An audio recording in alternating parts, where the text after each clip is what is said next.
நாரையும் மயிலும் தீயின் கதை. ஒரு அழகான காட்டின் அருகே பெரிய ஏரிக்கரையில் பிங்க் நாரை வாழ்ந்தது. அவன் நீரில் நின்று மீன் பிடிப்பதில் வல்லவன். அவனுடைய இறக்கைகள் இளஞ்சிவப்பாக மின்னி சூரிய ஒளியில் நகைத்து கொண்டிருந்தது.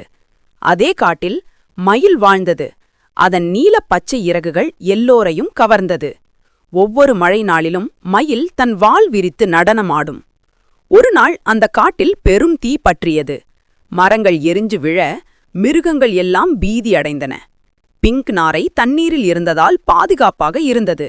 ஆனால் பிங்க் மயில் காட்டின் நடுவே சிக்கிவிட்டது. அதை பார்த்த பிங்க் நாரை தன் சிறகுகளால் தண்ணீரை எடுத்து தீமேல் தூவி மயிலை மீட்டது. மயில் நன்றி கூறி, "நீதான் என் உயிர் காப்பாளர்" என்றது. தீ அடங்கிய பின் மயில் தன் அழகான இறகை ஒன்றை பிங்க் நாரைக்கு பரிசாக அளித்தது. அன்றிலிருந்து அவர்கள் இருவரும் நெருங்கிய நண்பர்கள் ஆனார்கள். பாடம்: நண்பனின் நிறம் வடிவம் முக்கியமல்ல, அவன் இதயம்தான் உண்மையான அழகு.